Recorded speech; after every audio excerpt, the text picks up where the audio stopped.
ತುಂಬ ಬೇಸಿಕ್ ಪ್ರಶ್ನೆ ಇದು. ಒಂದು IAS 1.5 ವರ್ಷ ಡೆಡಿಕೇಟ್ ಮಾಡಿ ನಾವು ಎಕ್ಸಾಮ್ಸ್ ಬರೀಬೇಕು ಅಂದರೆ ಅಂದಾಜು ಎಷ್ಟು ದುಡ್ಡು ಬೇಕಾಗತ್ತೆ?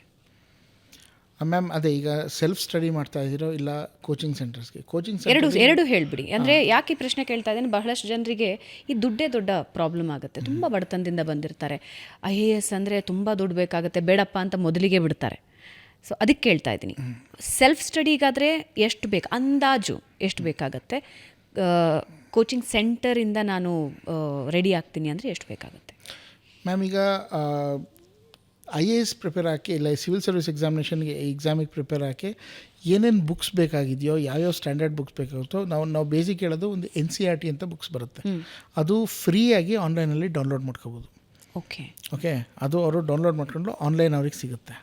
ಪ್ಲಸ್ ಎಕ್ಸಾಮ್ ಟೈಮಲ್ಲಿ ಅವ್ರು ಏನು ಫೀಸ್ ಇದು ಮಾಡ್ತಾರೋ, ಏನು ಅಪ್ಲಿಕೇಶನ್ ಫೀಸ್ ಹಾಕ್ತಾರೋ, ಒಂದು 400-500 ರುಪೀಸ್ ಅಷ್ಟನ್ನು ಖರ್ಚು ಮಾಡಿದ್ರೆ ಮನೇಲಿ ಇಂಟರ್ನೆಟ್ ಕನೆಕ್ಷನ್ ಇದ್ದು ಒಂದು ಕಂಪ್ಯೂಟರು ಇಲ್ಲ ಒಂದು ಲ್ಯಾಪ್ಟಾಪ್ ಇಲ್ಲ ಟ್ಯಾಬ್ ಇದ್ದರೆ ಅದರಲ್ಲೇ ಪ್ರಿಪೇರ್ ಮಾಡ್ಕೊಂಡು ಅದರಲ್ಲೇ ಇದು ಮಾಡ್ಕೊಂಡು 1.5 ಇಯರಲ್ಲಿ they can do it within 10,000. 10,000 ರೂಪಾಯಿ ಸಾಕು. ನಾನು I am calculating internet bills, ಆಮೇಲೆ ಅವ್ರ ಬರೆಯೋಕ್ಕೆ ಬುಕ್ಸು, ಪೆನ್ಸು ಎಲ್ಲದನ್ನು ಕ್ಯಾಲ್ಕುಲೇಟ್ ಮಾಡಿ 10,000 ರೂಪಾಯಿ ಒಳಗಡೆನೂ 10,000 ರೂಪಾಯಿ 1.5 ವರ್ಷದಲ್ಲಿದ್ದರೆ ಅವರು ಮನೆಯೆಲ್ಲ ಊಟ ಮಾಡ್ತಾ ಇರ್ತಾರೆ. I am not calculating it. ಇಲ್ಲ ಅಂತಂದರೆ ಈಗ ಡೆಲ್ಲಿಗೆ ಬಂದು ಪ್ರಿಪ್ರೇಷನ್ ಆಗ್ತಾರಲ್ಲ, ಡೆಲ್ಲಿನಲ್ಲಿ ಒಂದು ಇನ್ಸ್ಟಿಟ್ಯೂಷನಲ್ಲಿ ಒಂದು 1.5 year course, 1 year foundation course ಅಂತ ಹೇಳ್ತೀವಲ್ಲ, ಅದಕ್ಕೆ 2-2.5 ಲಕ್ಷ ಫೀಸ್ ಇದೆ. 2-2.5 lakh fees, coaching centre fees. Plus ಪ್ರತಿ ತಿಂಗಳು ನೀವು ಅಲ್ಲಿ ಸ್ಟೇ ಮಾಡಬೇಕು ಅಂತಂದರೆ ಅಲ್ಲಿ ಒಂದು ಸಿಂಗಲ್ ರೂಮ್ 1 BHK ಇಲ್ಲ ಒಂದು ಸ್ಟೂಡೆಂಟ್ ರೂಮ್ ಸಿಗಬೇಕು ಅಂದರೂ 15,000-20,000 ರೆಂಟ್ ಇದೆ ಪರ್ ಮಂತ್. ಪ್ಲಸ್ ನಿಮ್ಗೆ ಊಟಕ್ಕೆ ಅದಕ್ಕೆ ಒಂದು 10,000-15,000 ಖರ್ಚಾಗುತ್ತೆ. Every month you have to spend around 35,000-40,000 is a expense per month for staying and having food. ಅದಲ್ದೇ ಅದೇ ಆ ಮೆಟೀರಿಯಲ್ ಮಾರ್ಕೆಟ್ಗೆ ಹೋಗ್ತೀರಾ, ಅಲ್ಲಿ ಯಾವುದೋ ತುಂಬ ಕಲರ್ಫುಲ್ 30-40 ಇದು ನಾವು ಸ್ಟೇ ಆಗೋದಕ್ಕಷ್ಟೇ. ಕೋಚಿಂಗ್ ಸೆಂಟರ್ ದುಡ್ಡು ಬೇರೆ. ಕೋಚಿಂಗ್ ಸೆಂಟರ್ 2.5 ಲಕ್ಷ ಬೇರೆ. ಸೊ 30-40 ಅಂತ ಹೇಳಿದ್ರೆ ಒಂದು 5 ಲಕ್ಷ ಒಂದು ವರ್ಷಕ್ಕೆ ನಮ್ಮ ಸ್ಟೇ ಆಮೇಲೆ ಖರ್ಚಿಗೆ, ಪ್ಲಸ್ ಕೋಚಿಂಗ್ ಸೆಂಟರ್ನ 2.5 ಲಕ್ಷ. ಇದು ಒಬ್ಬೊಬ್ಬರು ಸ್ಟೂಡೆಂಟ್ಸು ಆ್ಯಕ್ಚುಲಿ ಇಲ್ಲಿಂದ ಡೆಲ್ಲಿಗೆ ಹೋಗೋ ಸ್ಟೂಡೆಂಟ್ಸು ಇಷ್ಟು ಖರ್ಚು ಮಾಡ್ತಾರೆ.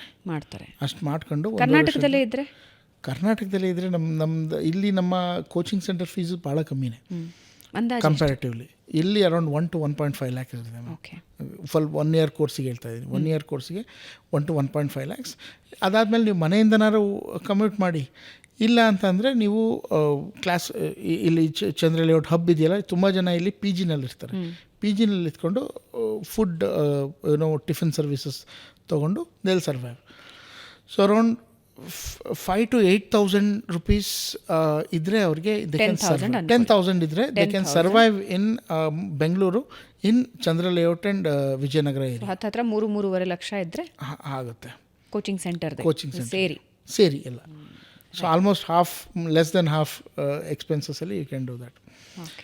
ಅದು if you want coaching, if you want to come out of your house. ಈಗ ತುಂಬ ಜನ ನಾರ್ತ್ ಕರ್ನಾಟಕದಿಂದ ಬರ್ತಾರೆ, ಅವರೆಲ್ಲ ಮನೇಲಿ ಇರೋಕ್ಕಾಗಲ್ಲ, ಅವರು ಈ ಥರ PGನಲ್ಲೇ ಇರಬೇಕು. ಆ ಥರ ಇದು ಮಾಡ್ತಾಯಿದ್ದಾರೆ, ತುಂಬ ಮಕ್ಕಳಿದ್ದಾರೆ. ಓಕೆ. ನಾರ್ಮಲಿ ಇಲ್ಲಿ ತುಂಬ ಜನ ಗೆಸ್ಟ್ಗಳು ಬಂದಾಗ ನಾನು ಅವ್ರಿಗೆ ಕೇಳ್ತಾ ಇರ್ತೀನಿ ಜೀವನದ ಪಂಚಸೂತ್ರಗಳು ಏನು ಅಂತ. ಸೊ IAS ಆಗಬೇಕು ಅನ್ನೋ ಆಸೆ ಇರೋ ಆಸ್ಪಿರೆಂಟ್ಸಿಗೆ ಪಂಚಸೂತ್ರಗಳೇನು? Okay, all right. ಒಬ್ಬ IAS ಆಗಬೇಕು ಅನ್ನೋ ವ್ಯಕ್ತಿಗೆ ಎಲ್ಲದಕ್ಕಿಂತ ಮುಂಚೆ ಮೊದಲನೇ ಪಂಚಸೂತ್ರ ಅಂದರೆ ಅವರ ಒಳಗಡೆನೇ ಒಂದು IAS ಆಗಬೇಕು ಅನ್ನೋ ಒಂದು ಭಾವನೆ ಬರಬೇಕು. ದಯವಿಟ್ಟು ನನ್ನ ವೀಕ್ಷಕರಿಗೆ ಹೇಳೋದು ಅಷ್ಟೇ, ಪೇರೆಂಟ್ಸು ಮಕ್ಕಳಿಗಿರಲ್ಲ ಫೋರ್ಸ್ಫುಲಿ ಅವ್ರನ್ನ ಕಳ್ಸೋಕ್ಕೆ ಹೋಗಬೇಡಿ.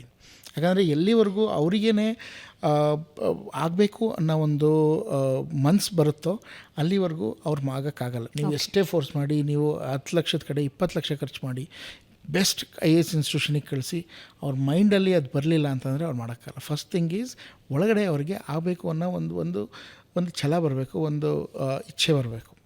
ಓಕೆ, ಫೋರ್ಸ್ಫುಲಿ ಮಾಡೋಕ್ಕಾಗಲ್ಲ. ಎರಡನೇದು right guidance at A right time. ತುಂಬ ಜನ ನಾನು 10th ಮುಗಿಸಿರೋ ಮಕ್ಕಳನ್ನ ಕರ್ಕೊಬರ್ತಾರೆ, ನನಗೆ IAS ಮಾಡಿಸ್ಬೇಕು ಈಗಲಿಂದನೇ ಓದಿಸಿ ಅಂತ.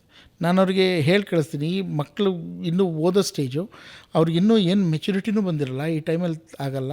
ಸೊ ಅಟ್ಲೀಸ್ಟ್ 12th ಆದಮೇಲೆ ಡಿಗ್ರಿ ಟೈಮಲ್ಲಿ ಅವ್ರಿಗೆ ಒಂದು ಮೆಚುರಿಟಿ ಬರುತ್ತೆ, ಒಂದು ಸಬ್ಜೆಕ್ಟ್ನ ಅರ್ಥ ಮಾಡ್ಕೊಳ್ಳುವಂಥ ಒಂದು ಆಲೋಚನೆ ಬರುತ್ತೆ. ಅಲ್ಲಿವರೆಗೂ ವೆಯ್ಟ್ ಫಾರ್ ದೆಮ್. ಈಗೆಲ್ಲ ನಾನು ಕೆಲವು ಕಡೆ ನೋಡಿದ್ದೆ, ಸ್ಕೂಲಿಂದ IAS ತಯಾರಿ ಶುರು ಮಾಡ್ತಾರೆ. Nonsense, complete not worth. ಇಲ್ಲ ಅದೇ ಆ ಟೈಮಲ್ಲಿ ಅವ್ರ ಮಕ್ಕಳಿಗೆ ಓದೋ stage, let them study, let them know life. Okay. ಅದಾದಮೇಲೆ ಆ ಮೆಚುರಿಟಿ ಇರಲೇಬೇಕು. ತುಂಬ ಅರ್ಲಿ ಸ್ಟೇಜ್, ರೈಟ್ ಸ್ಟೇಜಲ್ಲಿ you need to have a right guidance. Okay. ಅದನ್ನು ನೀವು ಹುಡುಕಬೇಕಾಗುತ್ತೆ. You have to test yourself, who is the right guide for you. Okay. ಮೂರನೇದು consistency and discipline. ನೀವು ಹೇಳ್ದಂಗೆ, ಸೊ ಏನೇ ಒಂದು ವಿಚಾರ ತೊಗೊಂಡ್ರು ಅದನ್ನು ಅರ್ಧಂಬರ್ಧ ಮಾಡ್ದೇ ಒಂದು ಶುರು ಮಾಡಿದ್ರೆ ಅದನ್ನು ಕಂಪ್ಲೀಟ್ ಮಾಡೇ ಬಿಡಬೇಕು. ಕನ್ಸಿಸ್ಟೆಂಟಾಗಿ ಮಾಡಬೇಕು, ಬಿಟ್ಬಿಟ್ಟು ಮಾಡೋದಲ್ಲ. ಈಗ ಇವರು ನಮ್ಮ ವೇದವ್ಯಾಸರು ಮಹಾಭಾರತದಲ್ಲಿ ಹೇಳಿದ್ದಾರೆ, ಏನಾದ್ರು ಒಂದು ಕೆಲಸನ ನೀವು ಶುರು ಮಾಡಿದ್ರೆ ಆ ಕೆಲಸನ ಮುಗಿಸಿಲ್ಲ ಅಂದರೆ ಆ ಕೆಲಸ ನಿಮ್ಮನ್ನು ಮುಗಿಸ್ಬಿಡುತ್ತೆ ಅಂತ. ಜೋ ಕಾಮ್ ಶುರು ಕಿಯೇ ಉಸ್ಕೋ ಖತಮ್ ಕರೋ, ನೈತೋ ಓ ಕಾಮ್ ತುಮೇ ಖತಮ್ ಕರ್ ದೇಗ ಅಂತ ನಾನು ಓದಿದ್ದೆ. ಅದಕ್ಕೆ ಏನಾದ್ರು ಒಂದು ಕೆಲಸ ಮಾಡಿದ್ರೆ ಅದನ್ನು ಅರ್ಧಂಬರ್ಧ ಬಿಡಬೇಡಿ, ಕಂಪ್ಲೀಟ್ ಆ್ಯಂಡ್ ಲೀವ್ ಇಟ್. ಆ ಕನ್ಸಿಸ್ಟೆನ್ಸಿ ಬೇಕೇ ಬೇಕು. ಕನ್ಸಿಸ್ಟೆನ್ಸಿ ಇಲ್ಲ ಅಂದರೆ ಮಧ್ಯದಲ್ಲಿ ಬ್ರೇಕ್ಸ್ ತೊಗೋತಾ ಇದ್ದರೆ you should forget about your tours, trips, friends, holidays ಅವನ್ನೆಲ್ಲ ಬಿಟ್ಬಿಟ್ಟು so do that. Okay. Fourth important thing here is, get away from your social life. ತುಂಬ ಜನ ಇದರಿಂದ ನಮ್ಮ ಮಕ್ಕಳು ಡಿವೇಟ್ ಆಗ್ತಿರೋದು because of social media. Okay. Social media ಅನ್ನೋದು is it social life or social media? Social media and social life. Social media is a part of social life. Correct. But ಅದರದ್ದೇ ಬೇರೆ ಪ್ರಪಂಚ ಇದೆ. ಅದರಿಂದ ಈ ಇನ್ಸ್ಟಾಗ್ರಾಮ್ ರೀಲ್ಸು ಇಲ್ಲ ಇದು, so ಅದರಿಂದ they are getting expose to wrong things and wrong guidance. Importantly ಯೂಟ್ಯೂಬಲ್ಲಿ ನಾವು ಓಪನ್ ಮಾಡಿ ನೋಡಿದ್ರೆ IAS, how to become IAS ಅಂತ ಒಂದು 50,000 ವೀಡಿಯೋಸ್ಗಳಿದ್ದಾವೆ.